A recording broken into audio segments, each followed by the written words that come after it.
Right.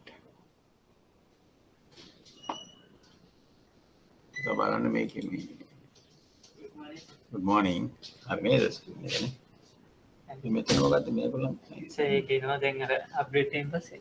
right. No problem. මට ඒගොල්ලන් screen එක පේනවනේ නේ. හරි. No problem.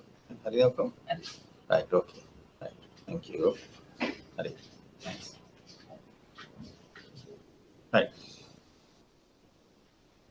Now, last week, we started the discussion on market forces, demand, supply, and the market. First, we discuss the overall macro economic flows, all the sectors, and the various transactions among the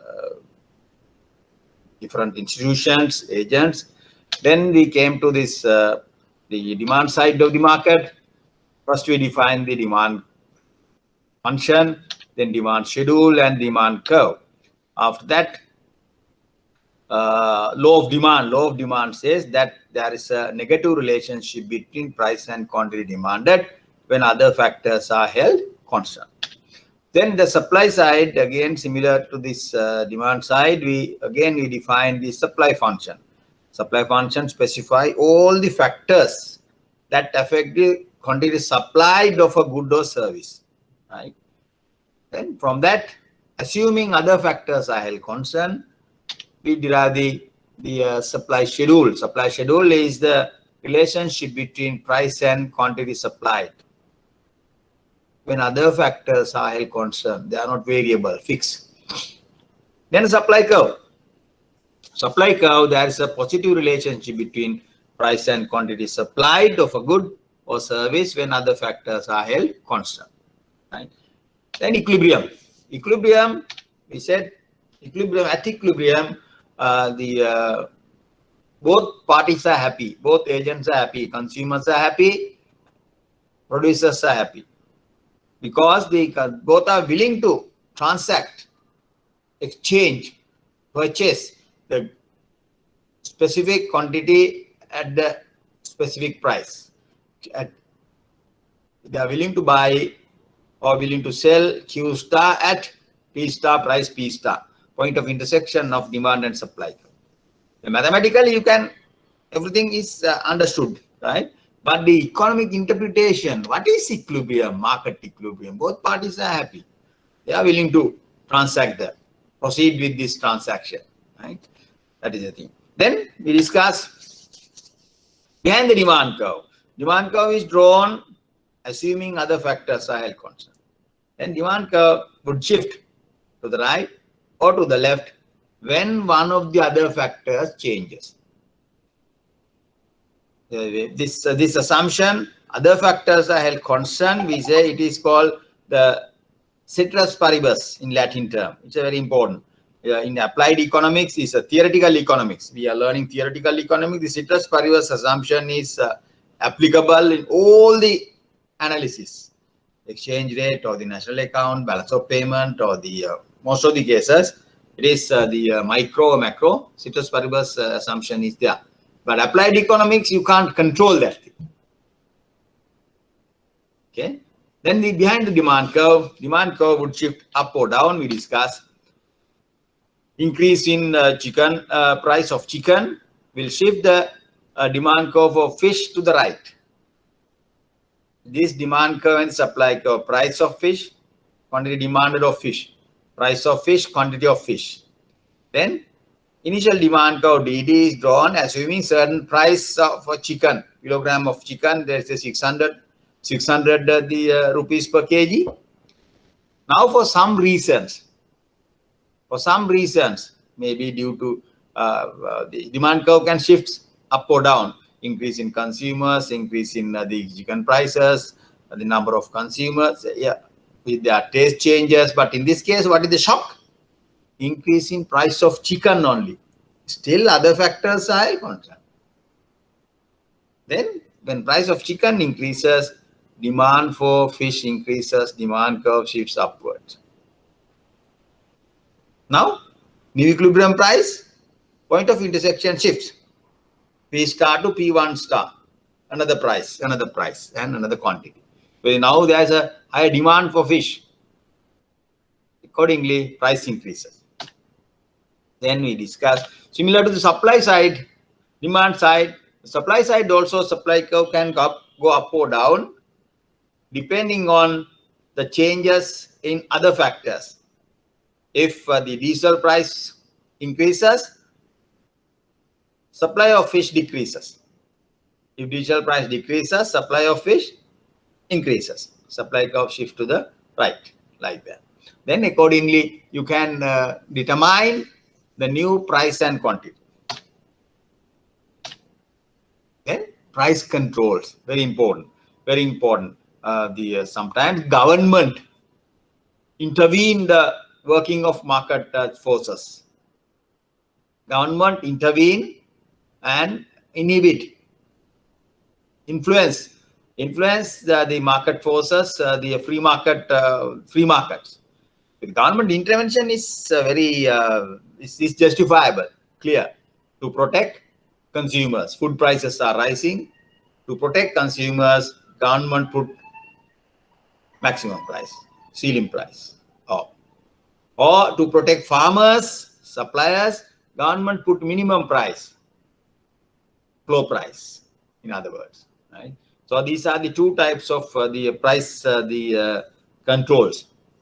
So therefore, now when there's excess demand, when the government put the cap on ceiling price, maximum price is imposed below the market clearing price. Then what will happen? There will be excess demand for the good, shortage of the good. Excess demand for the good, shortage of the good. The government say, okay, no, you can't sell at the market price. This is the law. Tell that. Right? Okay. Now, when there is excess demand, that implies some kind of shortage of the good. Shortage of the good. Now, this is important aspect. Let's discuss some of these the concepts in relation to the present context. So, tell me what consumer item, a good, these days in Sri Lanka have excess demand. Tell me, name a good, consumer item that has high demand, excess demand. Tell me. Can one of you answer? Hello? What is the item? Consumer item? Sanitizers. What is the consumer item? Tell me. Can you hear me? Yeah. Hello? Fertilizer.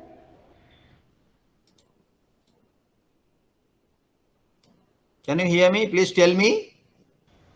Hello? What is?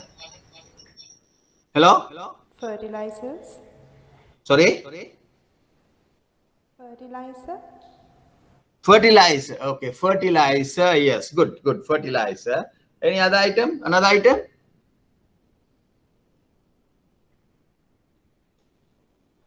Yes. Any other item? Another item. Fertilizer is quite good.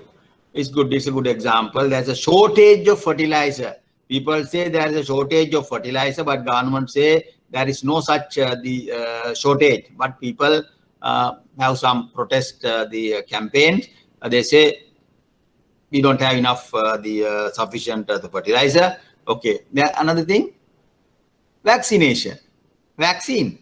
Long queues. People want to get this vaccine. Sometimes they are frustrated. They come back, join the queue in the morning around 3 o'clock, 4 o'clock. Then after some time, they announce, no more vaccine. We don't have vaccines.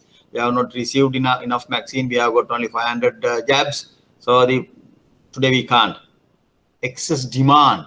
There's a shortage of vaccine.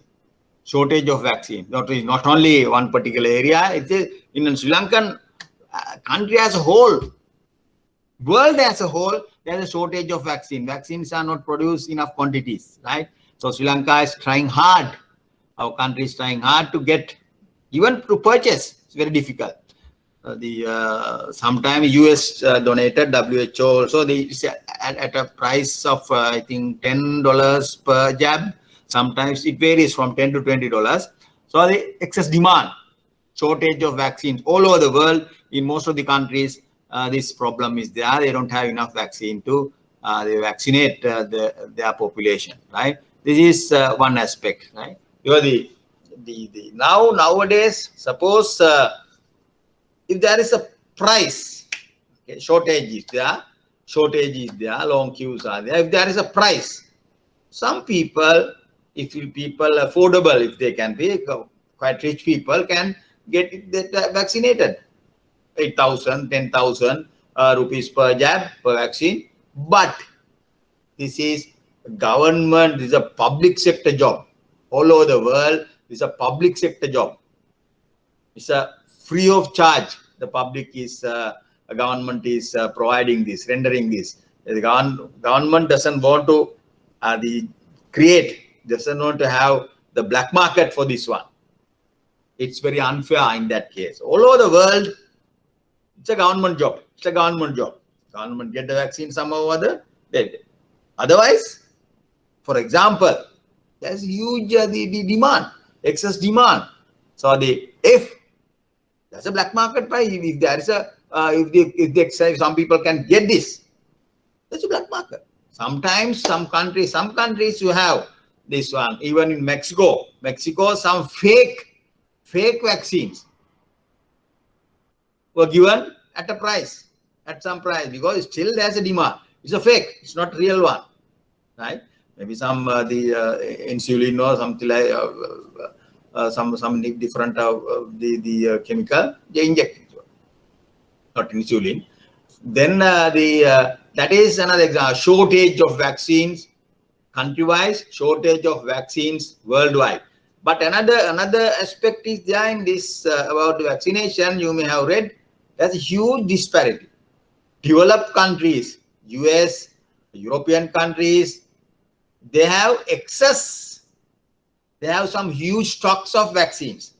Some countries, the population is X number of millions, but they have stored, they have purchased the vaccines 10 times or sometimes 3 times their population to get it. That is, initially that happened. Now they have excess vaccines. Now they gradually release those vaccines to the market, right? At a price, or sometimes they from the free of charge they give that to the poor countries, right? So that is also another inequality of vaccine distribution. Inequality is there. Sri Lanka is a poor country. We don't have enough we don't have income to purchase this. So, but rich countries, they have purchased and stocked. Now gradually we have found money. We purchase from various countries the vaccines, right? So another example for this excess demand. Now, another example, another aspect of this very economic aspect of this vaccination is, in microeconomy, there is a concept called asymmetric information. Asymmetric in now the perfect information, perfect market have certain assumption. If the market is perfect, large number of the producers, sellers, the homogeneous product, then some of you have had, then the perfect information. Both consumers and the producers, sellers and the buyers have the same type of information, no asymmetry, no gap. Perfect information is there. But in the case of vaccines, there are a large number of different types of vaccines. Pfizer, Moderna, then the AstraZeneca, Sinopharm, then the Sputnik, a number of different the trade names are there, produced by different countries, right? Even Cuba also now produce one. Now the thing is, we are the consumers. We represent the demand side. We don't have perfect information about this, the effectiveness of these things. Now, yesterday news, they said Sinopharm is 99% effective for Delta vaccine. Now, consumers doesn't have perfect information, all the information, but the producers, seller countries, they have this information. This is called the asymmetric information. Another very important economic concept. When the information flow is it's not asymmetric, not perfect, Lots of things can happen, right? That is the thing. So the people give different, then they speculate. This is better than that one, that the vaccine is better than that one, that is inferior to this one, like that. Perfect information not available. It's not perfectly competitive market, right? Okay. Now these are, I am telling more information about you. A shortage of the good. Another good, you say fertilizer, yes. Then the vaccination. Another good, these days in macroeconomy, foreign exchange, dollars. Now there's a scarcity of dollars in the market, right? How do you know? Now the government, state banks, they have some restrictions on issuing dollars, especially import restrictions are there, right? So the the highly restricted the level they give that. Last week I said one of my friend's son want to go to his postgraduate in US, when they go and ask banks to get some the petty cash, some small amount of dollars, they say no, we don't have. So there's a scarcity of dollars in the official market. Then what will happen? Dollars are available in the unofficial market. Then what will happen? There's excess demand for dollars, for these existing dollars outside the formal market. What will happen? Dollar price of a dollar increases. 215, 220, 230, now 250. The formal sector has put some restrictions, so they don't issue dollars, sell dollars. So customers want to buy dollars. Those who want to buy dollars, they go to the informal market, sometimes black market. Then excess demand creates price of a dollar, exchange rate increases. These things happen. When the government puts some brakes, put some control, restrictions on the foreign exchange market, there's a gap between official rate and the black market rate. Otherwise, it is same. If the government rate is 202, maybe the informal market rate is 202, 250, 203, like that, dollar rupee price. Now, this gap is widening. This is happening. Because government doesn't have, or the state from formal sector doesn't give enough dollars to the customers. Therefore, now we are purely talking about economics, not any politics or anything. Now this is the happening. So dollar price in the informal market is rising, right? Okay. Another example for instance, the shortage of dollars, shortage of fertilizer, shortage of vaccines, right? Okay. Then we discuss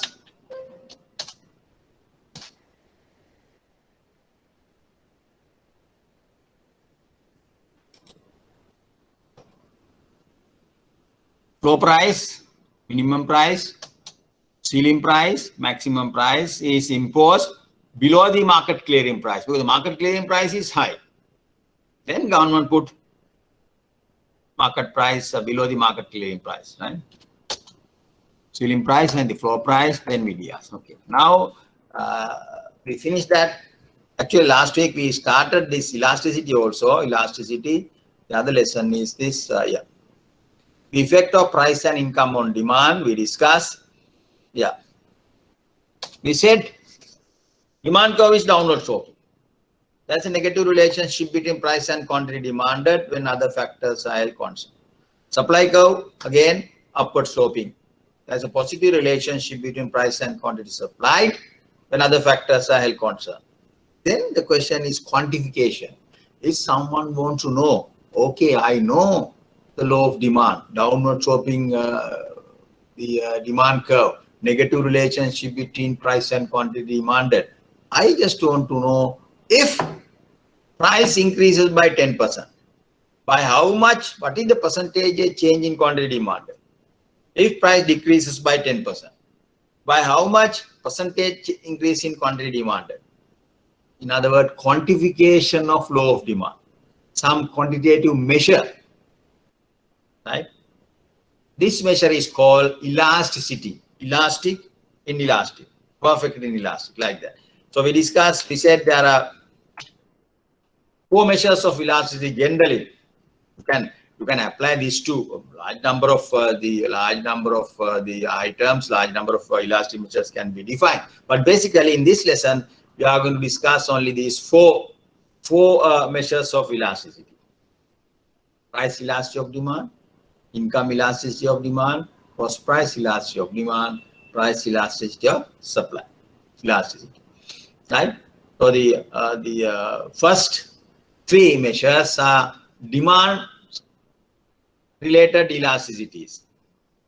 Last measure is supply related, supply linked, supply side elasticity, price elasticity of supply, right? Consumer. So it is demand related mean they measure the consumer's response. Price elasticity of demand, some goods, consumers response is very slow. Price, when rice price increases, consumers don't cut down their price that much because it is a necessity. Therefore, slow response, inelastic demand. But in the case of durables, cars, refrigerators, the video recorders, right, telephones, right, these things, when price changes, consumer response is quite high.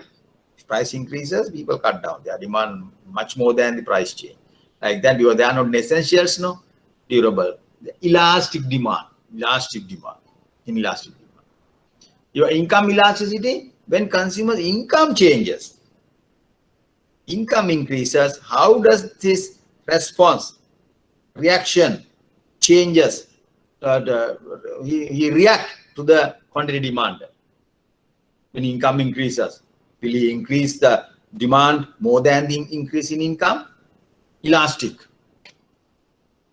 Cost price elastic means we have two goods, tea and sugar, tea and milk, tires and cars, like that, two goods. If price of one good changes, by how much quantity demand of other good changes? Cross relationship. Price elasticity of supply is the supply side. When producer price increases, by how much farmers increase their willingness to increase the paddy into the market. Elastic.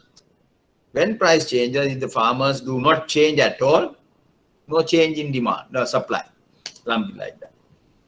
First measure, price elasticity of demand, we define. If demand changes large proportion, we say demand is relatively elastic. Price changes by 1%, quantity demand changes by 3%. More than the price change, elastic demand. If demand changes by small proportion, we said demand for that good is relatively inelastic.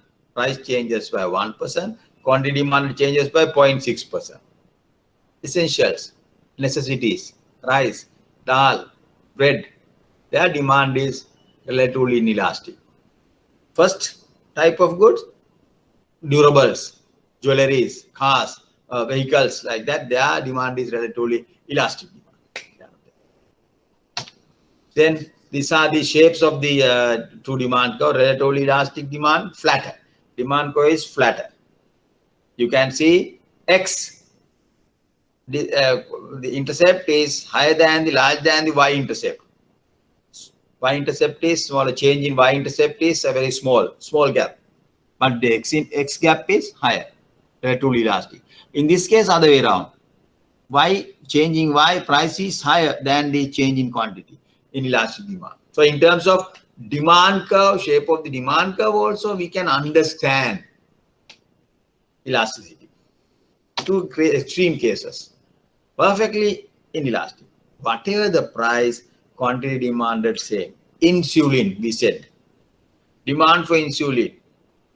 If I have to take 2 tablets every day, in the morning one, the evening one after meal, you can't, substitute. You have to have whatever the price, you have to buy that, to purchase that, whatever the price, perfectly inelastic. Some people say the old textbooks, they say demand for coffins. Whatever the price, we need only one coffin. So therefore, it is perfectly inelastic. It's insulin, demand for insulin, right? So the perfectly elastic demand very small change in price, quantity demanded, infinitely large change in demand. In that case, demand curve is horizontal. Perfectly elastic demand. So the four types of demand: relatively inelastic, relatively elastic, perfectly inelastic, perfectly elastic. Right. Okay. Now we come to this. The formula. Actual formula also I discussed. It's a ratio. Percentage change in quantity demanded divided by percentage change in price. Still, we have not defined what is elasticity. You know the formula. You can draw the demand curve and explain elasticity for your the grandma or your small brother. This is the demand curve, or this is elastic, this is inelastic, right? If you could explain that to your grandmother, then you have learned that lot. You can explain. This is a good teacher. Good teacher should be able to. A good student should be able to explain this big complex the concepts even to a grandma. That you have absorbed the concept very properly. You using various examples. You explain that to her, right? Okay, that's a teaching ability, right? Okay. Then price elasticity of demand is a ratio. Percentage change in quantity demanded divided by percentage change in price. Right? Then what is? Now when there are formula, still it is not useful. Why? How do you define? Now when price changes, quantity demanded changes. Then the elasticity changes. There are three variables. Price changes, quantity demanded changes, as a result PD changes. So therefore you can't define this using this formula. What do we do? That's a trick in mathematics. We fix one thing. We fix the denominator to 1. Change in price is 1%. Always fix. If it is 1, what will happen? What is PD? PD equals delta QED. We assume change in price is 1. Denominator 1. Then if you think about this is 1, percentage change in price is 1. Then price elasticity of demand is percentage change in quantity demanded. Now we can define elasticity. What is that? It is the percentage change in quantity demanded when price is changed by 1%. Right? This 1% story is important. Otherwise, you can't define PD. What is income elasticity of demand? It is the percentage in quantity demanded when income changes by 1%. Always relation to 1%. You can remember easily this one. You remember the formula, right? PD is defined as the percentage change in quantity demanded of a good resulted by a 1% change in the price of that good. Why it is 1%? Denominator 1. We fix that for 1%. If quantity demand changes by 3% for a 1% change, we said demand is elastic. If quantity demand change by 0.6% for 1% change, demand is inelastic. If demand is not changing at all for a 1% change, demand is perfectly inelastic. 0. Elasticity. Now we can measure and give a number. We always we define elasticity in relation to 1% change in price, 1% change in price. Right? 0, perfectly inelastic. Can you draw the demand curve? Demand curve is vertical. Relatively inelastic, 0.5. Elastic 0.5. What does that mean? If for 1% change in price, quantity demand will change by 0.5%. If price increases by 1%, quantity demanded decreases by 0.5%. Well, they are moving in different directions now. Therefore, it is always negative, minus. Minus sign, price elasticity of demand is always negative because they are moving opposite direction. 1. Unitary elastic demand for 1% change in price, 1% change in quantity demanded, minus. Relatively elastic. For 1% change in price, 1.5% change in quantity demanded. Relatively elastic. For 1% change in price, infinitely large change in quantity demanded. Perfectly elastic. Horizontal demand curve. Relatively inelastic. Steep demand curve. Relatively elastic. Flatter demand curve. Perfectly elastic. Horizontal demand curve. Unitary elastic, I said it can be shown that it is rectangular hyperbola curve. Rectangular hyperbola. XY axis is the rectangular hyperbola. Right? If you have any question, please ask me. Please ask me.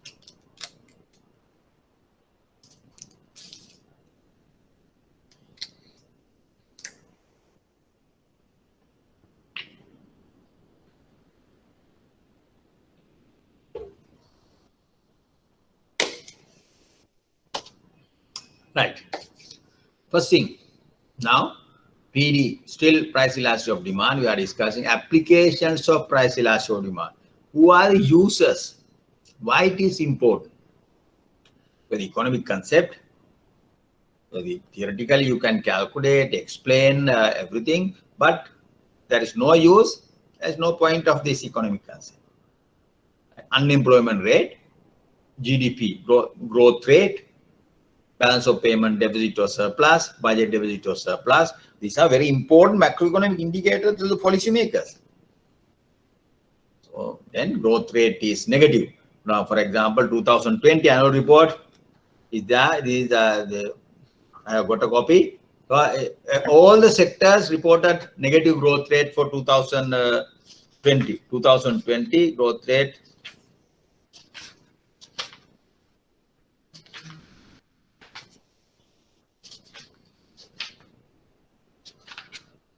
Part 1. Now here we have this growth table. This chart. You have these growth numbers. GDP overall minus 3.6. Agriculture minus 6.9. Industry minus 1.5. Sorry, agriculture the minus 2.4. Industry minus 4.9. 6.9. Industry, sorry, wait.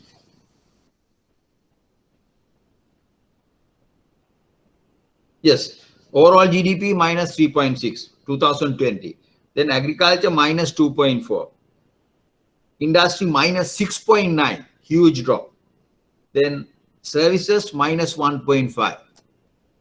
Yes, like that, all the sectors reported negative growth rate. First time in the history. First time in the strategy simultaneously, all sectors they had negative growth rate. First time in this history. Maybe some years you have one or two sectors the negative one sector negative during the 1988-89 period. Then during war period, during 1971, when there were lots of turbulence, the turbulences in the economy reported the negative growth rate, but not all. Right? Some sectors, one sector may be negative. The GDP, reported negative 88-89 period, minus 0.1% negative. After that, it's a very historical thing. Our country is shrinking, economy is shrinking. Like that, these are important to policymakers. Like PD, price elasticity of demand, also provides useful information to policymakers, Treasury, then the researchers, Ministry of Finance, central bank, the policymakers, economists, analysts, even the world, IMF, World Bank, ADB, they always looking at what is happening, what is going on in Sri Lanka, what is happening to the economic growth rate, right? So, 2020, almost all the countries in the world reported negative growth rate, not only Sri Lanka, right?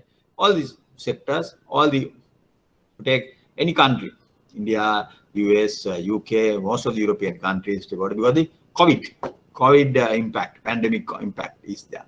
It is the issue, right? Now, Now we are going to derive certain thing. PD provide useful information to policymakers. Now total revenue equals the, now we are going to derive this. Why this important is, why this elasticity is a very important indicator. You can decide policies, pricing policy of a particular good using this information, using the value of the price elasticity of demand. For example, bread price. For imposing a taxes. Should we increase taxes? Should we decrease taxes? No change in taxes, like that, right? Tax policy can be decided. So the policymakers and the treasury people can decide the tax policy. In which good tax should be increased or tax should be cut. That's a strong basis for this one. Okay. Now what will happen? Let's first read, and after that I will explain that again. Total revenue equals the price of a product multiplied by the quantity sold. When I buy 2 loaves of bread at, let's say, 100 rupees, 100 into 2, price into quantity. Price into quantity will be a revenue of the seller. It is the expenditure of myself. I spend 200 rupees. That is expenditure of the buyer. It will be a revenue of the seller, 200. TE is the total expenditure. TR is the total revenue. They are equal, 200. Price is 100, 100 into Q. P into Q, P into Q. This is a very simple thing. If you buy any item, 2 shirts at the 2000 rupees, 4000. 4000 is your expenses. 4000 will be the revenue of the seller. Shop. This basic formula is simple. Now you are going to understand what will happen to the revenue when you change prices. If the demand is elastic, what will happen to the revenue when you change prices if the demand is inelastic? You are going to derive certain policy implications. Okay, first thing, if P rises by 10%, price increases by 10%. What will happen to the quantity? Quantity demanded change, decreases, let's say more than 10%. P increase by 10%, Q falls by more than 10%. Price increase by 10%. People cut down the demand more than 10%. What will happen to the total revenue? Total revenue decreases. Price increases by 10%. People cut down the demand more than 10%, 20%, 25%. Therefore, total revenue of the seller decreases according to this formula as a result of the price change. When P rises by 10%, Q falls more than 10%, demand is elastic or inelastic? Tell me, elastic or inelastic? Yes? P rises by 10%, Q falls, quantity falls by more than 10%. My question is demand of this good elastic or inelastic? Yes? Demand is elastic or inelastic? Tell me. Hello? Demand is elastic or inelastic? P rises by, P increased by 10%, demand falls by, quantity demand falls by more than 10%. My question is demand elastic or inelastic? Can one of you answer? Hello? Elastic. Elastic, good. More than the price change, it is elastic. So the demand is elastic. What will happen? Elastic good. Demand is elastic. When price increases, revenue decreases. Why is that? When price increases by a certain percentage, people cut down the demand more than that. Therefore, as a result, revenue change, revenue falls. Second case, if P rises by 10%, quantity demand falls less than 10%. Demand is inelastic demand. Demand is inelastic demand. For inelastic demand, what will happen? Revenue increases. When P rises by 10%, people don't cut down the demand that much. Therefore, price increases. When price increases by 10%, people don't cut down the demand that much. People will cut down 1% demand. Therefore, revenue increases. That is the second rule. Second derivation. First one, if demand is elastic, price increases, revenue decreases. Second one, if demand is inelastic, price increases, revenue increases. Third one, if P increases by 10%, consumers reduce their demand by 10%. Price increase by 10%, demand changes by 10%. No change in revenue. Unitary elastic demand, 10 over 10. If the demand is unitary elastic, no change in demand. Revenue constant. So we have three basic the effects. If the demand is elastic, greater than 1, 1.5, 1.3, 1.7, 3%. If price increases of this good increases, revenue decreases. If demand is elastic, what will happen? If you increase the price, revenue of that good, revenue produces revenue decrease. Second one, if demand is inelastic demand, price increases, revenue increases. Why? People don't cut down the demand that much, no quantity. Revenue increase. They are moving the same direction. Inelastic demand, price increases, revenue increases.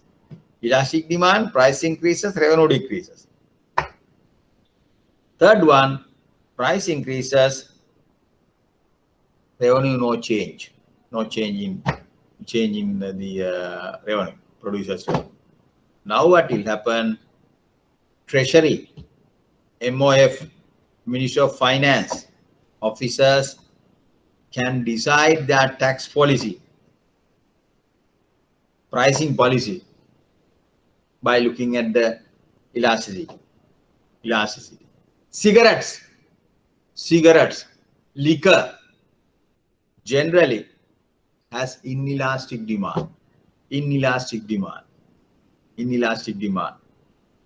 That means if price increase by 10%, quantity demanded will not change that much, less than 10%.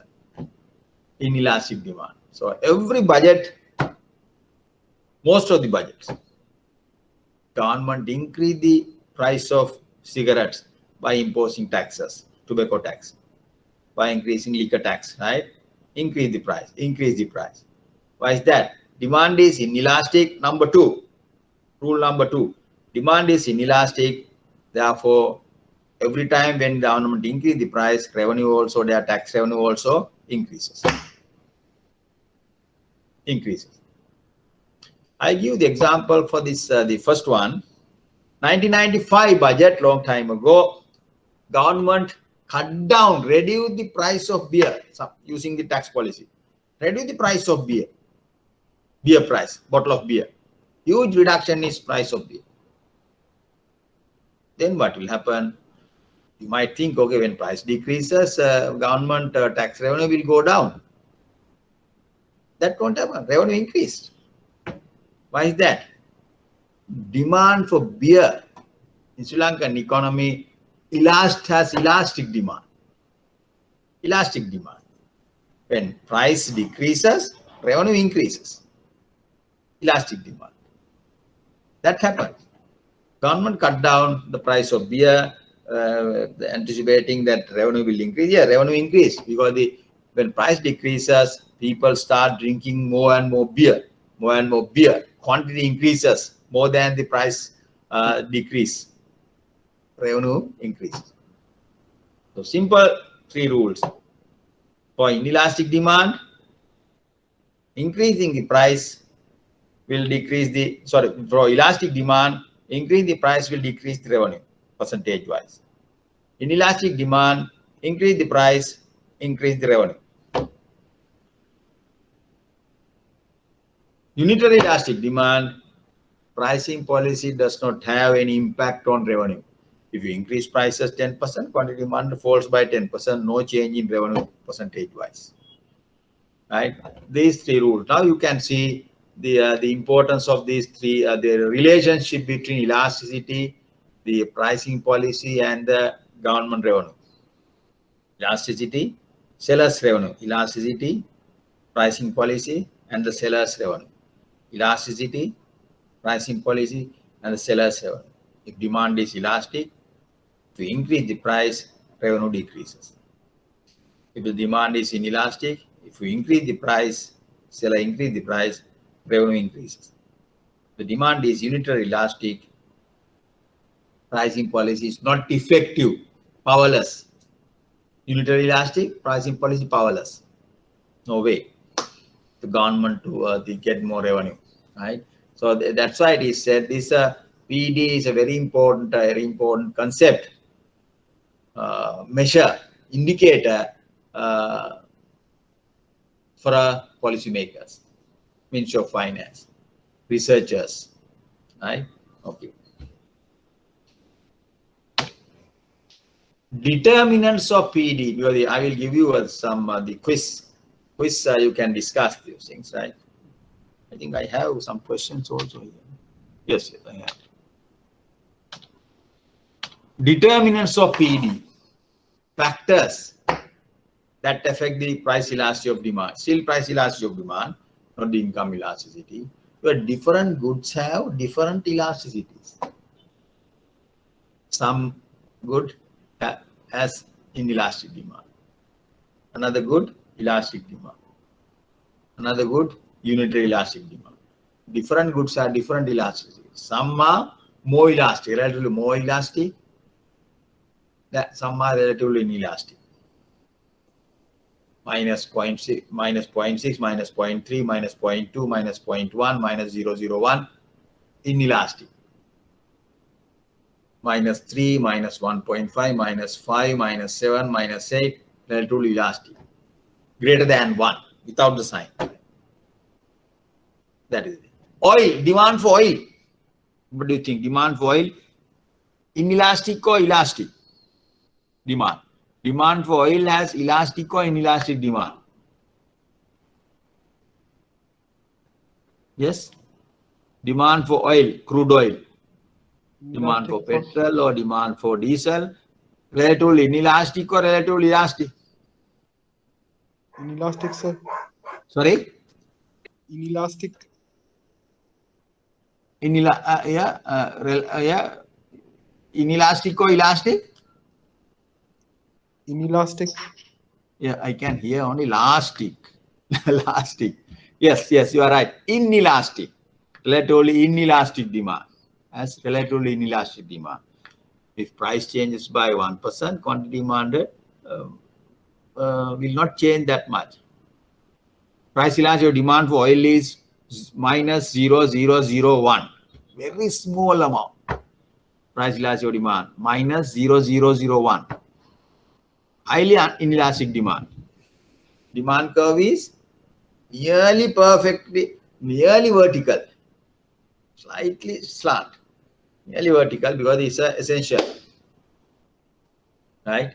So now we are going to discuss the different goods have different price elasticities. Why is that? What are the reasons? Or what is the reason? Right? Now, still you know the reason, the nature of the good. If it is the necessity, you can say it is the demand is inelastic. People don't change quantity demanded that much when price changes. Very slow response, slow reaction. But generally, what are the factors that affect the price elasticity of demand for a product? Three factors I have given. The availability of substitutes is one of the factors. Second one, proportion of income spent on the good. Proportion of income spent on the good. Third one, the period of time period. Short period, long period, like that. So these are the factors or the determinants of price elasticity of demand. Different goods have some other factors also, but these are the key factors that affect the price elasticity value of the price elasticity of demand. Let's discuss one by one. The availability of substitutes. Availability of substitute. If a good has more and more substitutes, toothpaste Signal, let's say Signal toothpaste. What are the substitute products? Colgate, Flowguard, Supriviki, Sudanta, Sudanta. Then what else? What else? What are the other goods? TNG, yes, Sensodyne. Sensodyne, little expensive. Large number of substitute goods for Signal. Large number of substitute products. Then if price of Signal changes by 1%, people have more choice. They quickly change. If you are not addicted, that is important. You are not addicted. You don't mind buying any of these products. That is important. If you are your taste is fixed for Signal, then you can't say that. If you are not addicted, if price changes by 1%, people have more choice. They change. Quickly they change. Quantity demanded. There are more substitute. Demand is elastic. Greater than 1. Negative, of course. Greater than 1. More and more substitutes are available. People have more choice. Then people can change demand. The huge change in demand can be observed. Relatively elastic demand. Elastic greater than 1. Take another example. Insulin. No substitutes at all. No substitute. If price of insulin changes by 1%, people don't have the choices. No substitute. Substitute may be the death, right? You don't have any choice. You stick to the same quantity perfectly in elastic demand. No substitutes mean perfectly inelastic.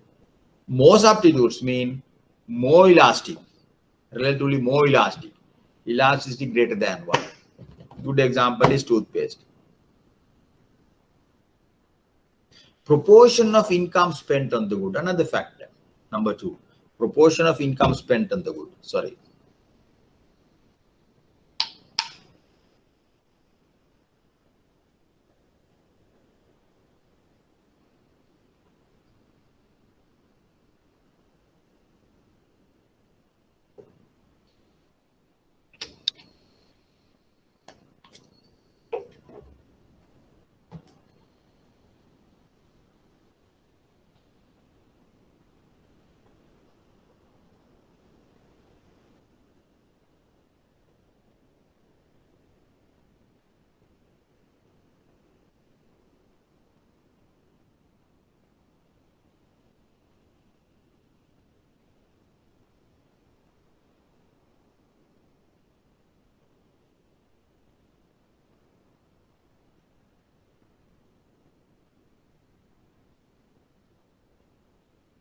Sorry.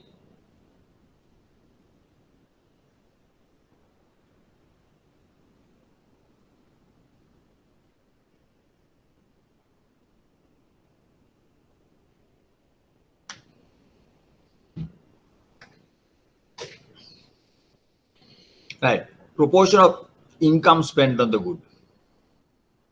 Now, if you take the family budget, a particular family budget, how do you spend your income, total income? Which proportion goes to food?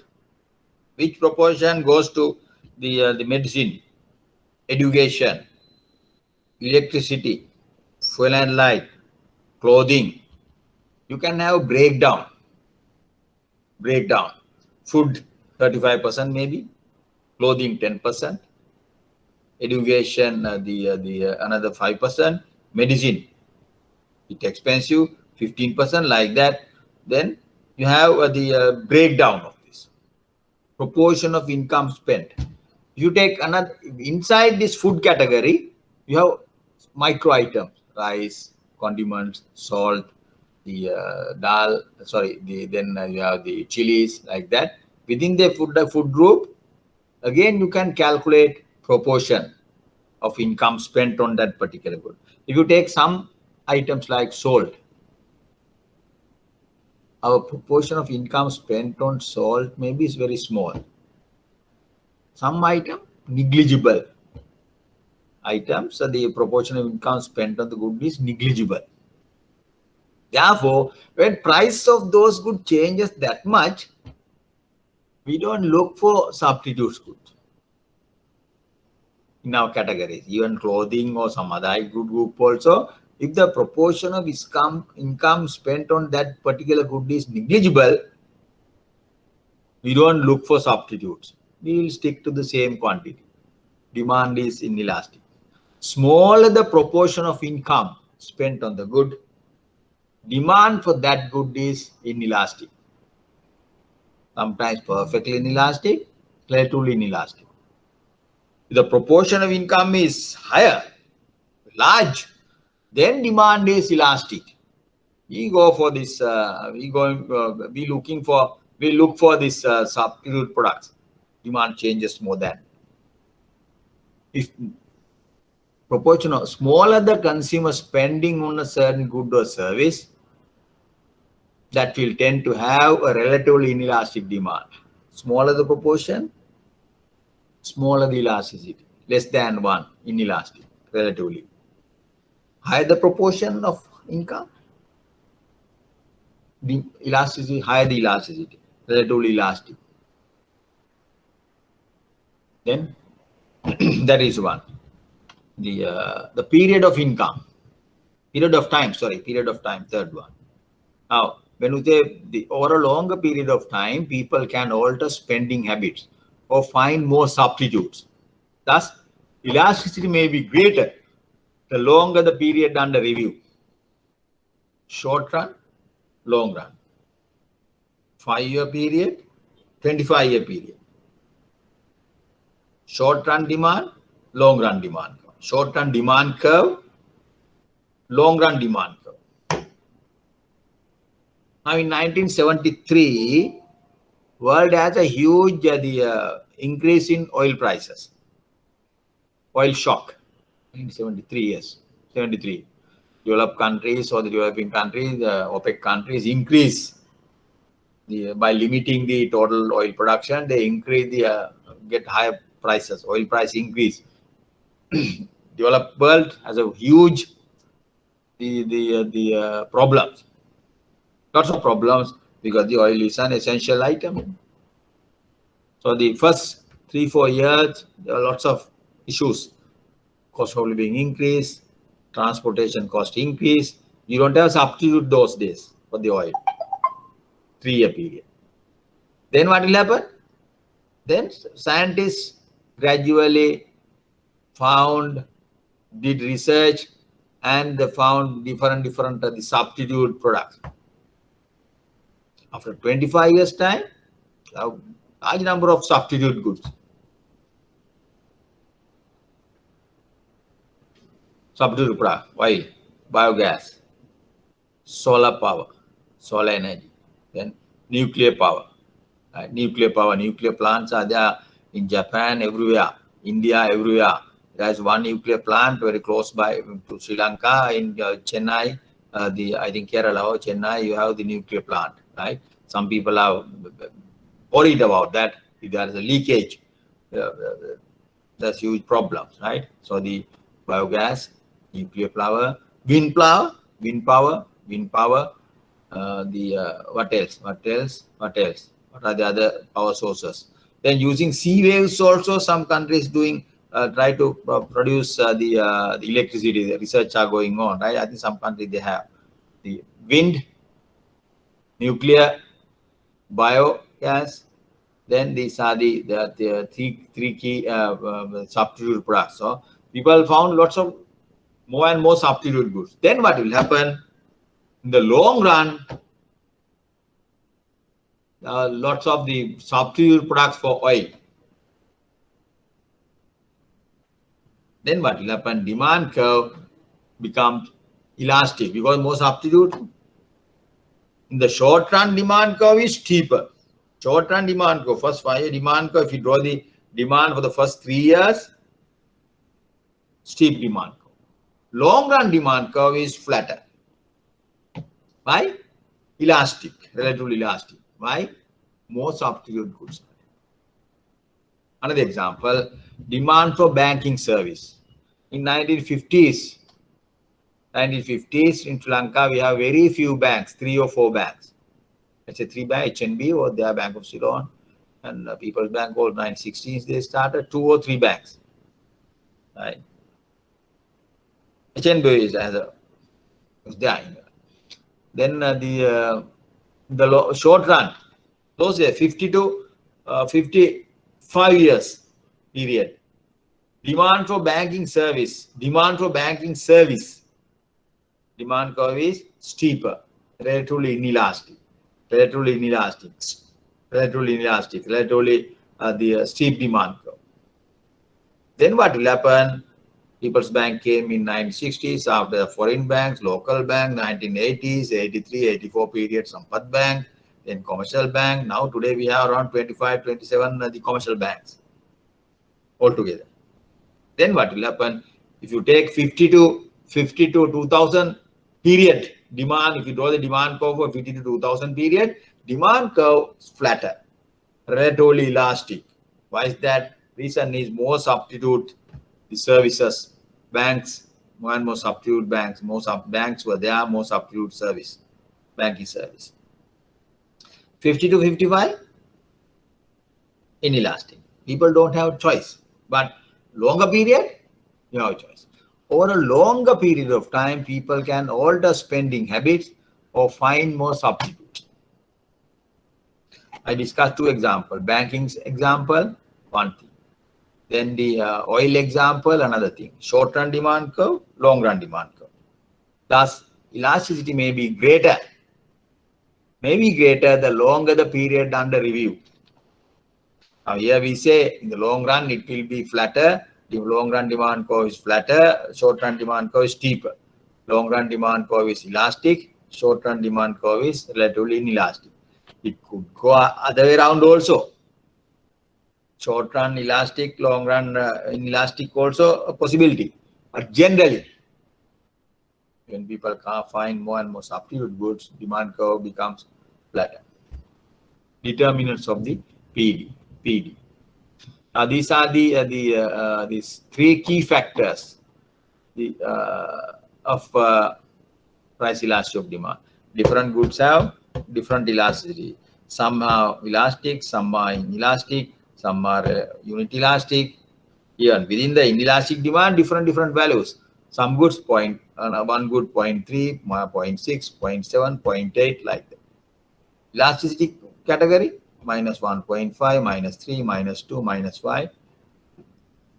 Then unit elastic. Right. Exercise. Please read this question and take this piece of paper and just mark your answer. I will give you 10 minutes to answer this question. Take 3 questions. Please answer this question. Which do you expect to have the greater price elasticity? Demand for gold leaf cigarettes, one particular, or all cigarettes as a group?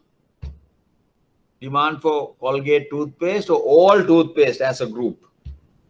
Demand for fuel or demand for cars? Explain. Like that. Can you go through this?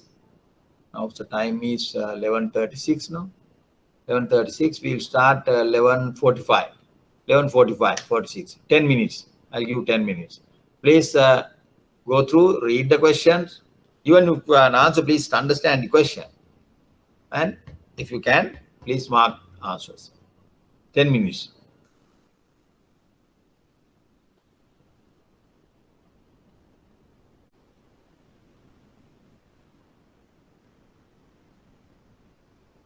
Right. Now these 3 questions are relates to this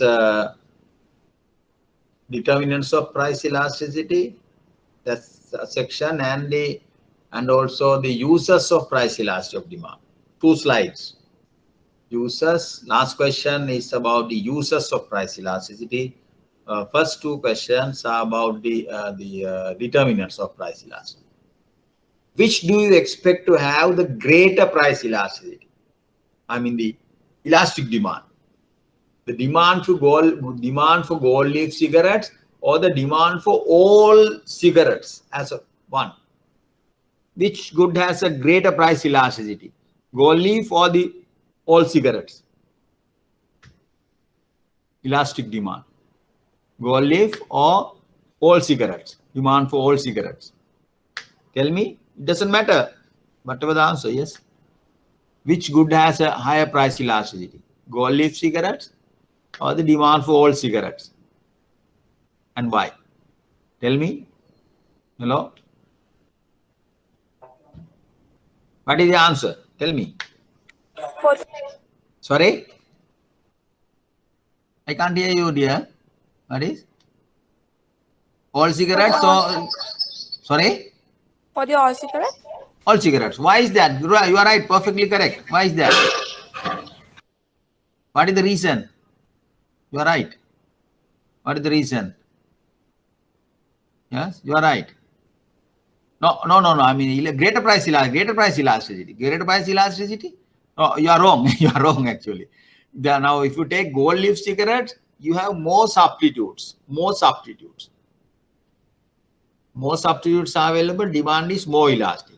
All cigarette as a group, we don't have substitutes in Sri Lanka. We don't have. So elasticity is not that much of substitute. Chewing beetle, maybe some substitute, not the close substitute. As a cigarettes, one group, no substitutes. Demand for cigarettes, no substitutes. If you take one particular brand, gold leaf, you have one substitute. Dunhill, some imported cigarettes, silk cuts, Dunhill, the Three Roses. I don't know, the lots of the substitutes. So the gold leaf cigarettes has a more higher price elasticity, availability of more substitutes. Demand for cigarettes relatively inelastic. Gold leaf cigarettes demand is the relatively elastic. Same thing, second case. The demand for Colgate toothpaste, more substitutes available. Demand is more elastic, relatively elastic. All toothpaste, not that much of substitutes. Tooth powder, long time ago you have tooth powder, powdered version is there. Toothpaste, not that much of substitute, relatively inelastic. So the greater price elasticity is for the Colgate toothpaste. Reason is determinants, more substitutes are available. Demand for fuel or demand for cars? Okay, tell me the answer. Demand for fuel or demand for cars? Which has the higher relatively elastic demand? Fuel or the cars? Or the fuel or the cars? Tell me. Yes? Greater price elasticity. Fuel or the cars? Tell me. It doesn't matter your answer. We can discuss. Tell me the answer. Yes, please. Please. Fuel or the cars? Cars? Cars. Good. Why is that? Cars, different brands. Brands are there. Small cars, type of cars, big type of cars, different brands, the different options, large number of cars, substitute product.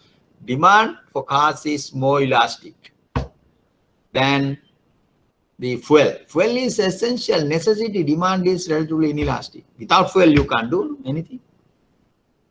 Now here, fuel is petrol and diesel both together, fuel. But demand for cars, relatively elastic, more substitute product.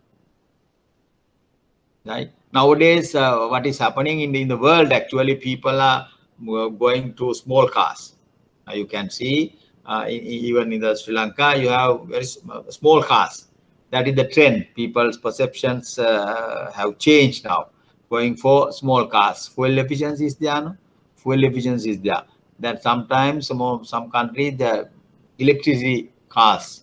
So the some countries, they have some banning of use of the fuel, the organic fuel after certain years. I think Germany France and UK, they have put some restrictions. After, sir, I think 2022, 2024, you can't have the cars with using fuel, right?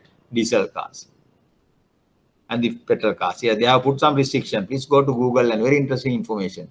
Otherwise, you have to go electricity, right? Solar powered one, solar powered or electricity. Yeah, environmentally friendly sources should be used, right?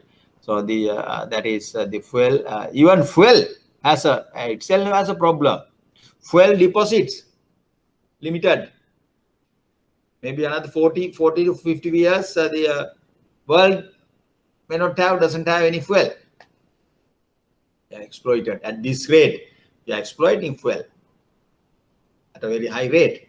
So therefore, scarcity of fuel. So therefore, we have to face that. That is a fact. That will be a fact. So now, world is now preparing, producing, doing research, R&D expenditure. You spending huge R&D expenditure. They have huge R&D expenditure budget to invent the different environmentally friendly, fuel-less cars. Or that will be a demand. Okay, 40 years time, maybe you all will be there. I might not be there in this world, so I am lucky, right? Okay, then you can see the changes, right? Okay, so that is demand for cars relatively more elastic than demand for fuel, right? It has been estimated, next one, it has been estimated that the price elasticity of demand for haircuts minus 1.4. Remember, forget about this minus sign, it is always negative. Only the magnitude, 1.4 elastic demand for 25 to 30 years old. But inelastic, 0.45 for the 45 to 70 old age group. 75 to 74, 45 to 74 years old. How would you account for this one? What is the difference? Why? What is the reason? Young age group, 25 to 30 years, demand for haircuts, elastic. Old age group, 45 to 74, demand for haircuts, inelastic. Inelastic. Whatever the price, where price changes, they don't change that much demand. Demand that much. Demand that much. Two answers. Number one is the addiction. Old age group, you are addicted. That is another factor. No? Whatever the price, maybe you go for the same amount once a week or once in 2 months time, once in 3 months time, you go take a haircut. The same barber, same salon, you take that. You don't care about the prices. Addiction. But the 25 to 30 years, new fashions, haircuts, new hairstyles, right? So different expensive haircuts, attitudes changes. They are not addicted, right? Different. Addiction is one thing. The other thing is proportion of income could be another reason. Proportion of income could be 25 to 30 years. The proportion of income is the relatively higher than the 45 to 74 years. Proportion of income is very small. When the proportion of income is small, demand is inelastic. When the proportion of income is high, demand is relatively elastic. Another reason. Addiction and the proportion of income is different. Right? Now for me, I lots of young. I don't mind getting haircut from the same salon. I don't mind about this the price, or I'm addicted. My case, we are in this 45 to 74 years old the category, inelastic demand for haircuts. Now, especially these days, the haircuts. I don't get haircuts, so I take haircuts at home. Right? I myself cut my hair, or sometimes my wife cut my hair. Right? Because it's a bit risky. So the going to the same barber, same salon is a bit risky. So most of the cases, do yourself. Because this COVID, some jobs becoming do yourself jobs. Right? The haircuts, taking the haircuts. do yourself job. I myself take the cut. I have long hair, no, so I don't. I take only 5 minutes to get a haircut, right? So sometimes wife you or with the help of wife or I myself take the haircut. It's very simple. But the 25 to 30 years old is different. Now you can see now most of these the musical I think the competitions, the dialogue or the huge competition, you can see the singers, the young singers, the trainee singers coming with very different haircuts, completely different haircut. Even teledramas, completely different haircuts. Now lots of the product differentiation is there in the haircut. See, earlier, long time ago, there was not that much of product differentiation. Product differentiation means there are a large number of products, slightly different products. For like the pets food, dogs food, cats food, cereals. So yeah, if you go to supermarket, a large number of different varieties. Product differentiation is there. Haircuts also 1960s, 70s, not that much of product differentiation. But nowadays, huge product differentiation. We have huge product differentiation because the cultural mix. You can see the European, what is going on, European countries, the different singers, the US, Asian countries, even Korea, Japanese people, so mix of cultures, right? So the product differentiation there in the haircut tree. That's very interesting, right? So what is the reason? How do you account for the difference? Number one, addiction. Number two, proportion of income. For the young age group, proportion of income may be higher. Therefore, demand is more elastic. Old age group, the proportion of income may be small. Then demand is relatively inelastic, right? Okay. 2 questions. Last question. The price elasticity of demand for, because I wanted to answer this question with the reasons. Please, okay. Now this in this course, we have the PowerPoint presentation and quizzes, and this in the presentation also this kind of questions I have been asking. So I want you to answer. In the physical class, I give the question. I want you to answer. You answer this question. Okay, but in this online classes, I want you to. There are lots of jobs. It's your job, right? So please answer. Take a separate the CR book and write the answers. Write the answers with the reason. These are some questions are from the they are not past paper questions. Some these 3 questions are from one of the American books, right? Textbooks used in one of the American universities. They are interesting, right? Good theories doesn't change that much, but they are interesting examples, right? Okay. Right. The price elasticity of demand for housing is minus 0.75. Inelastic demand, elasticity less than 1, without the sign, less than 1, 0.7. Inelastic demand. Remember? Suppose that the price of housing falls by 10%. Price decreases by 10%. What happens to the quantity demanded? First question. Price decreases. What will happen to quantity demanded? Quantity demanded increases. Quantity demand for housing increases, right? Housing, so for example, condominium price decreases by 10%. Demand for condominiums increases. Rented houses also, when the rent decreases by 10%, the demand increases. Very simple. And other factors are held constant. What happens to total expenditure or total revenue on housing?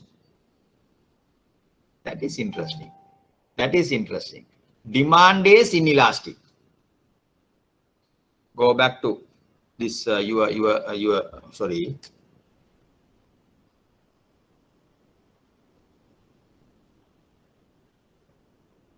Yeah, we have to.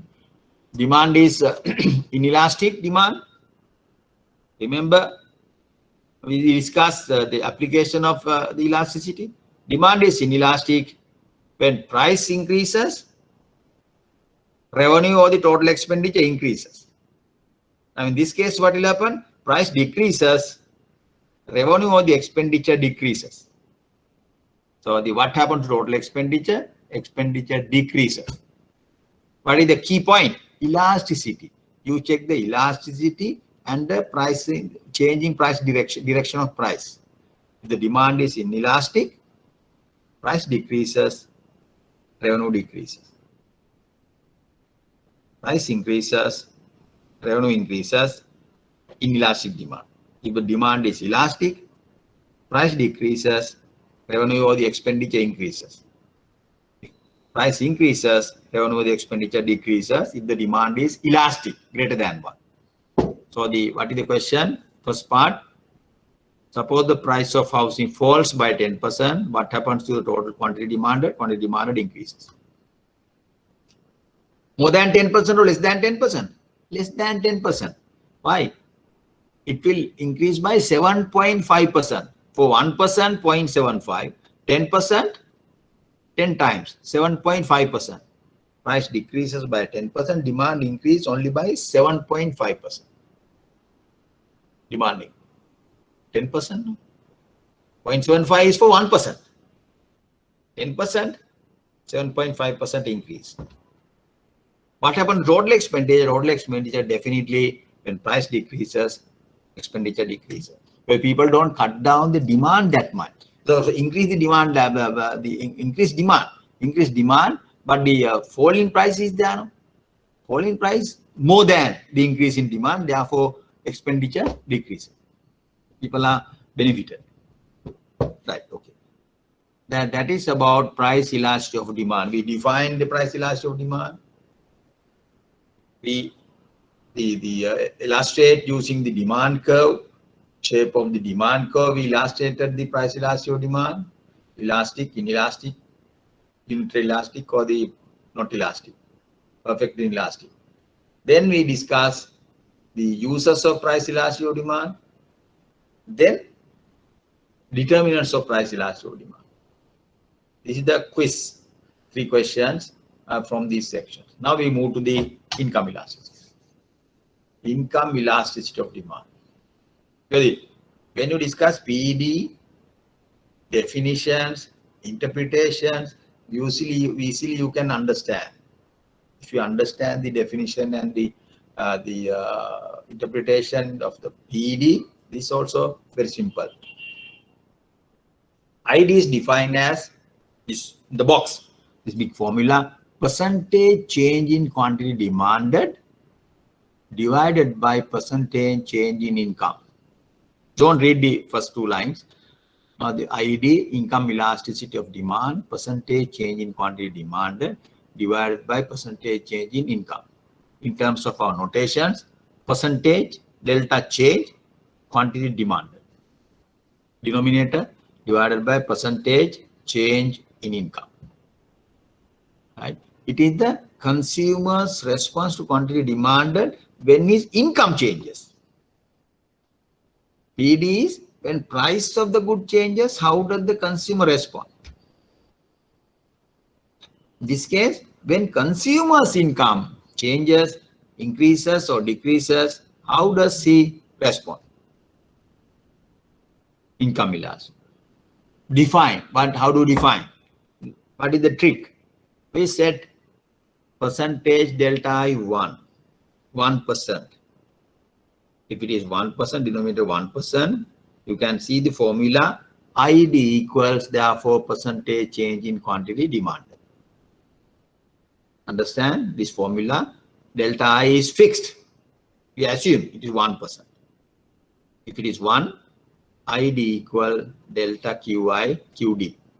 Because divided by 1, delta QD. Now what is income elasticity of demand? It is the income elasticity of demand is the percentage change in quantity demanded when consumers' income increased by 1%. For 1% change. ID is defined as the percentage change in quantity demanded resulting a 1% change in income. Last part of this the sentence. ID is the responsiveness of demand to small changes in income. ID is defined as the percentage change in quantity demanded resulting from a 1% change in income, consumer's income. Understand? Very simple. Formula, your trick, you define. By PD, formula, your trick, you define. Income elasticity of demand. But income elasticity of demand, we know price elasticity of demand is for majority of 99% of the good, it is negative. Goods and services, it is negative. But the income elasticity of demand could be positive, negative, greater than 1, between 0 and 1, like that. All possibilities are there. PD always negative. ID can be negative, yes. Could be positive. It could be greater than 1. It could be between 0 and 1. Understand? That's why income elasticity of demand is different from PD. It is the consumer response to change in income. Consumers' response to quantity demanded, a change in income. Formula, definition. Now this is the thing. The ID could be positive, negative, greater than 1, between 0 and 1. Depending on these cases, we identify different categories of goods. Remember, price elasticity of demand, we identify basically 3 categories. Elastic demand, goods with elastic demand, goods or service with elastic demand, goods or services with inelastic demand, then goods or services with unitary elastic demand. Elastic. But here it is different. Income elasticity positive. When income elasticity positive for a certain good, that category of good is called normal good. Majority of goods in the world, it is almost all the goods, 99% of the good, it is positive. But it can be negative some goods. If it is negative, we call it is an inferior good. Value is negative, minus. Value is positive, normal good or service. Most of the goods normal, but it could be negative. Then that good is called an inferior good.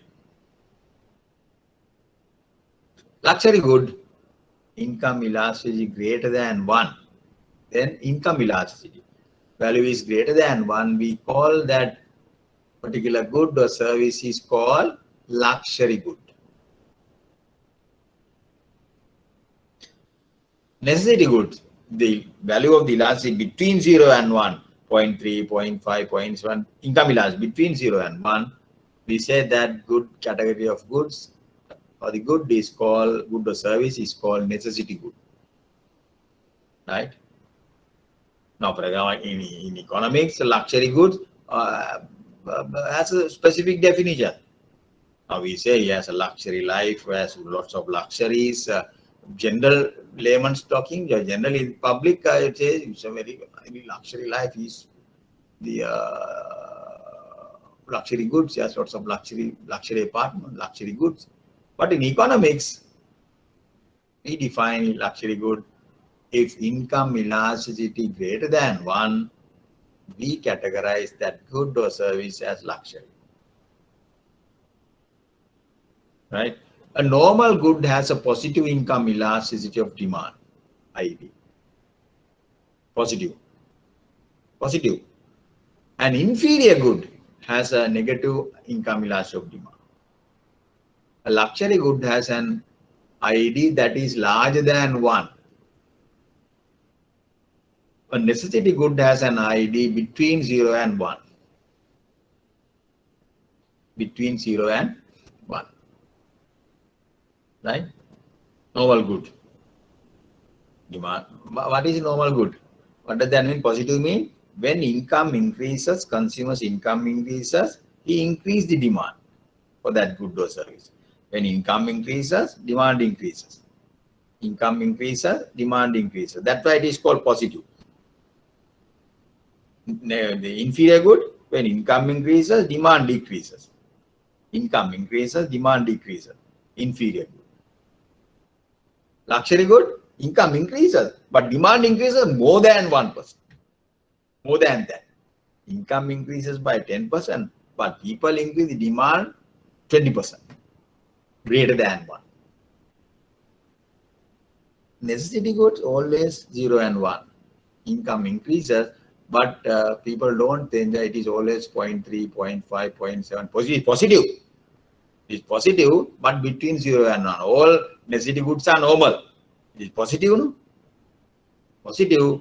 All necessities are normal. Understand? Normal good is, what is normal good? Most of the goods are normal goods.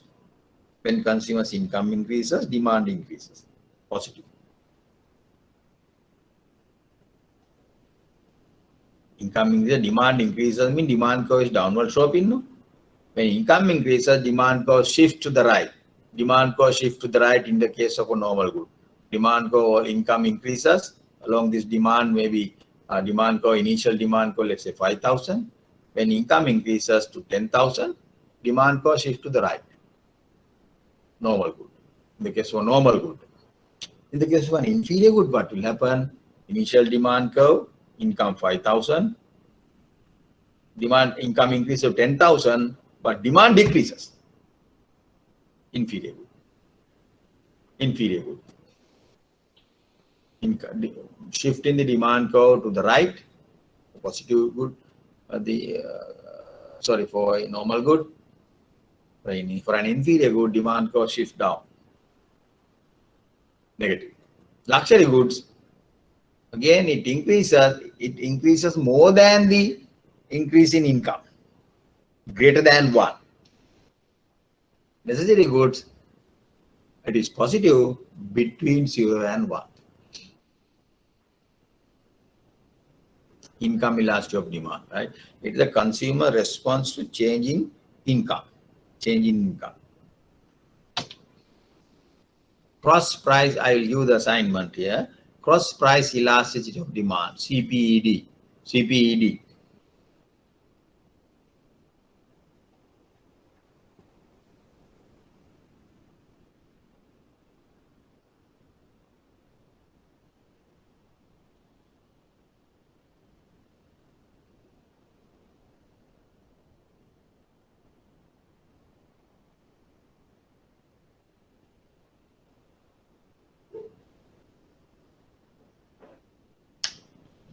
Cross price elasticity of demand. For a cross price elasticity of demand, we always need 2 goods. Earlier we have only 1 good. Price elasticity of demand, response to the change in demand for a change in prices, price of the good. Income elasticity of demand, change in demand for that good, for change in income. But the cross price elasticity, 2 goods, tea and sugar. Tea and coffee, tea and milk, service of HNB and service of a Sampat, service of a People's Bank and service of a commercial, the Bank of Ceylon. 2 good or 2 service. Cross price elasticity of demand. How to define? Percentage change in quantity demanded of a good A. Let's say tea, divided by percentage change the price of good B, let's say coffee. 2 goods, 2 services. Percentage change in quantity demanded of a service of HNB divided by percentage in the interest rate of the Sampat Bank. Right?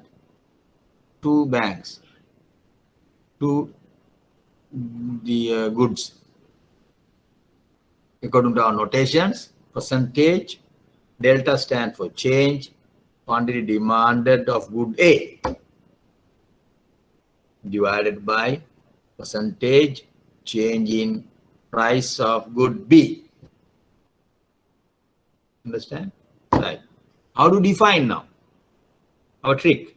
We assume percentage change in price of good B is 1. Then what will happen? CPED is equals to the numerator, percentage change in quantity demanded of A. Denominator, we fix 1. Percentage change in price of good be 1. Then CPD is what? Percentage change in quantity demanded of good A. Now you can define. Cross price elasticity of demand is the percentage change in quantity demanded of good A when price of good B changes by as a result of a change in price of good B by 1%. For 1% change in price of good B. Percentage, it is what is CPD? CPD is the percentage change in quantity demand of good A for 1% change in price of good B. CPD, the percentage change in the quantity demand of a good demanded when the price of another good increases by 1%. Very simple. Now, sign, magnitude. Now we said price elasticity always negative, income elasticity all possible, positive, negative, greater than 1, between 0 and 1. But cross price elasticity of demand could be positive, negative. Positive, negative. Understand? CPD positive or negative. In the case of positive, what will happen? When price of T increases, quantity demanded of copy increases. Price of tea is expensive. Tea increases, quantity demanded of coffee increases. Therefore, cross price elasticity of demand for between tea and coffee is positive. Why? Both increases. If both decreases. If price of tea decreases, quantity demanded of coffee decreases. Either both changes positive or both changes negative. Overall positive. Tea and coffee, substitute. For substitute goods, cross price elasticity between them is positive. Right? Moving the same direction. Tea and milk, other category. When price of tea increases, quantity demand of milk decreases. When price of tea increases, quantity demand of coffee increases, they are substitute. But in this case, what will happen? When price of tea increases, quantity demanded of coffee decreases. Negative. One is positive, other one is negative. Denominator positive, numerator negative. Or denominator negative, numerator positive. Plus minus change. In the tea and milk, complementary goods. Two types of goods. Substitute, complementary. Tea and coffee substitutes. Tea or coffee, consumer consumes. Tea and milk, complementary. Tea and coffee, tea and milk, complementary goods. Two types of goods. So therefore, CPED positive for substitute goods, CPED negative for complementary goods. CPED between tea and coffee positive because they are substitutes. CPED between tea and milk negative because those two goods are complementary goods. Right? If this is the case, all the goods and services in the world can be categorized into two types, substitutes and complement. Substitute and you take two goods, substitute. To another two goods, complement. Complement is substitute. Complement is substitute. Sorry. Then all the goods and services either complementary or substitute. Is there any other category? Yes, there is. What is that category? Some goods not related. Some goods. Bread and guns. Bread and guns. They are not related. Understand? Bread and guns not related. For not related goods, non-related goods, CPD is 0. Value is 0. Value positive when the two goods are substitutes. Value negative when the two goods are complementary goods. Value is 0 when they are non-related. No connection. Right? Goods are substitute when CPD between them is positive. You can take the tea and coffee, right?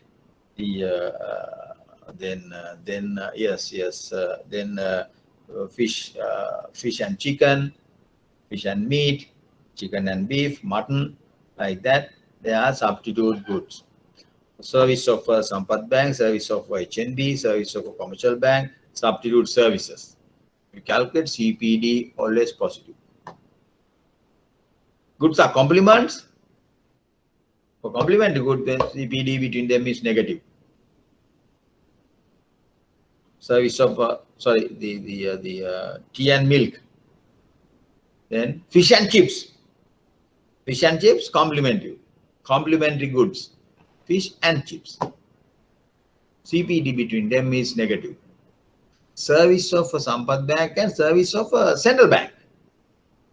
Central bank is a regulator. Then the regulator's service and the bank, particular bank service complement. You need both.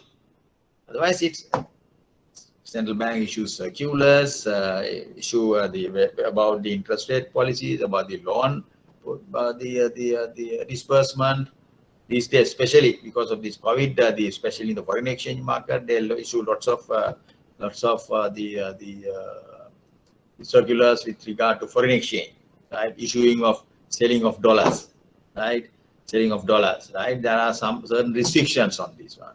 Now, importation have been some items, some goods, importation of some goods have been banned. Luxury goods, some goods, right? The food, medicine, they don't have that much of restrictions. But for banned goods, if someone try to import those goods, open an LC, central bank has instructed, don't open LCs for these goods. Even other goods, some restricted level. So there's a shortage of dollars in the market, in the country. So that's why central bank issue different circulars to the bank. Because dollars is important. It's our reserves. Our reserves were initially it was about $8 billion, $7 billion. It has come to now.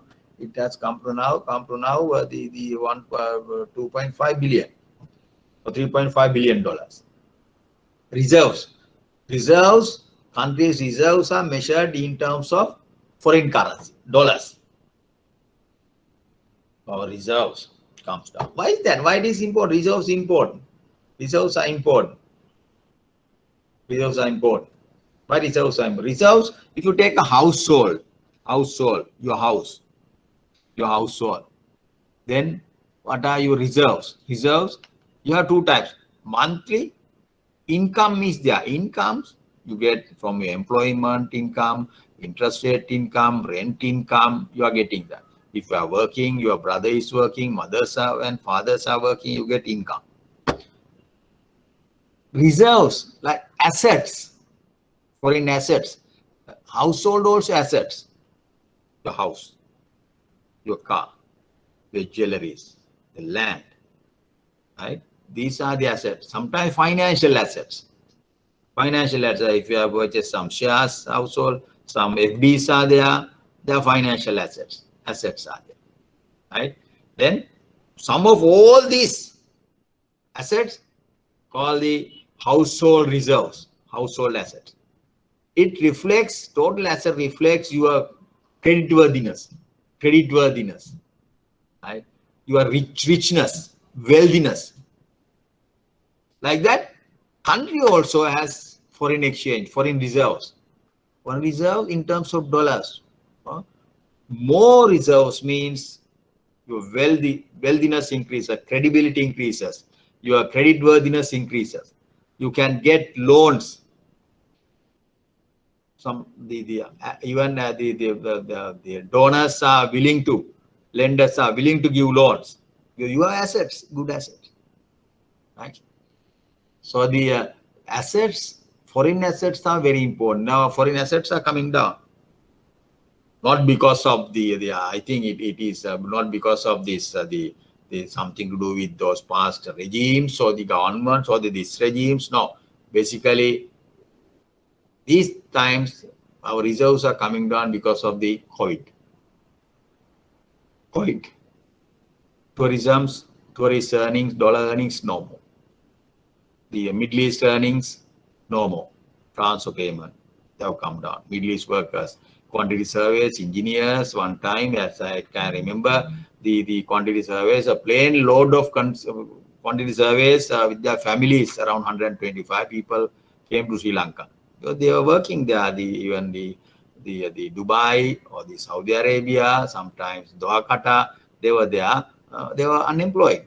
They came back. Their earnings, they were no more. They are not coming. These dollars. Housemates, they are not coming. Export earnings have come down. So therefore, these are the sources of our foreign assets, foreign reserve. They have come down. Okay? 8 billion, 7 billion, 6 billion. Now it is around, as I can remember, it is 3.5 billion now, right? So that's the thing. That's why government was serious about this, the foreign exchange market. They put some restrictions. Import, the banning of imports, import restriction, selling dollars restriction. You can't, even for a small amount, you can't buy from official commercial banks, right? As I said, my friend's son can't get, he has to go to the informal market, paying the margins. You can buy dollars, $250, $230, and now it has gone up to 135. Yes, right. Oh, yeah, we were there. Yes, for a reserve, goods are complement when CPD. Now these are the, for substitute good CPD positive, complement good CPD negative, not related good CPD zero, CPD zero, CPD zero. Right. From this point, I will stop. Now, then the last session. Sorry, tell me. So this inferior goods, can you some examples for inferior goods? Example, yes. Good. Inferior good, of course. Now, inferior good, I can tell you some textbook example. Inferior good, long time ago, some of the textbooks use cigarettes and BD. Cigarettes and BD. When consumers, when person is consuming BD, the smoking BD, in Sri Lankan context, when his income increases, when he gets richer and richer, he will move to the cigarettes, smoking cigarettes, right? He will buy cigarettes. In that case, income increases, demand for BD comes down. Therefore, BD is an inferior good, Sri Lankan context. Another thing is, good example is black and white TV and the color TV. Now, when the Sri Lankan government, we got the TV station from Japan, is a donation. They don't about the Japan. It is in 1977, 78, 79 period, right? So those days we had black and white TV, right? No color TV. After 3-4 years time, you get the color TV, right? Then what will happen? Earlier, we were buying, most of the household, we had black and white TV. Then when the household income increases, people went for the color TV. They bought the color TV. Black and white, demand for black and white TV decreases when household income increases. Household income increases, demand for black and white TV decreases. Then black and white TV is said to be an inferior good in the Sri Lankan case. Inferior good. Another case, the CTV bus service and the intercity bus service. CTV bus service, demand for CTV bus service comes down when people's income increases. People will take intercity buses, right? The demand for bus service, CTV bus service will come down. In that case, if that is the case, if that is true, then CTV bus service is an inferior service, right? In terms of demand, of course, we don't know demand sometimes for CTV bus service, right? That is the inferior.